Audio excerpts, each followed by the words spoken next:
come with me to flip this Airbnb.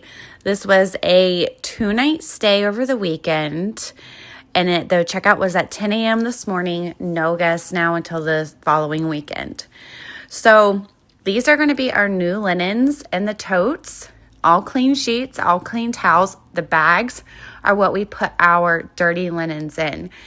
And we are partnered with a linen service in our area. That's our kitchen towels. So they dropped all of the clean stuff off this morning of checkout, and then I'll come in, get all the dirties out, put all the new in, and then the linen service will come back around and pick all the dirties up and launder everything. And then the process starts all over again. So that's all of our dirties right now. We're going to make sure all of that's sat out on the porch, and then I text the linen service and say, hey, everything is good to go. So everything that we do in a turn, I am a very particular cleaner. I want everything done to perfection as much as it can be.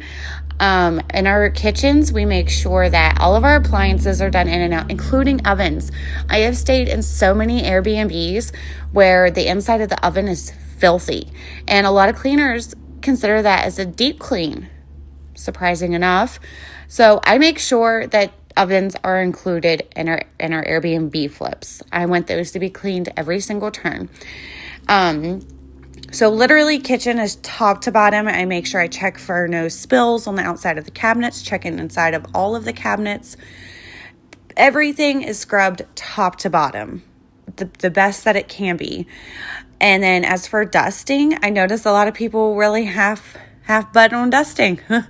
So I make sure all hard surfaces are dusted, including like lampshades, TVs. Those are two major things that get skipped over. And any sliding glass doors, we make sure we Windex. Don't want any fingerprints on those. And then also underneath of beds, underneath of couches, underneath of couch cushions. It is so important to check and clean those areas. And then obviously, bathrooms are a top to bottom thing. Anytime I train anybody, I'm like, especially when you are in a bathroom, I get that there is a difference between deep cleans and basic cleans. But when you are in a bathroom, it is literal top to bottom. There is nothing that you can skip over. You want to make sure you open up your cabinet drawers, all of it. There have been some nasty stuff left behind by guests in bathrooms. So it is a top to bottom thing. So we just want to make sure that our guests come into a super clean home. I have been thanked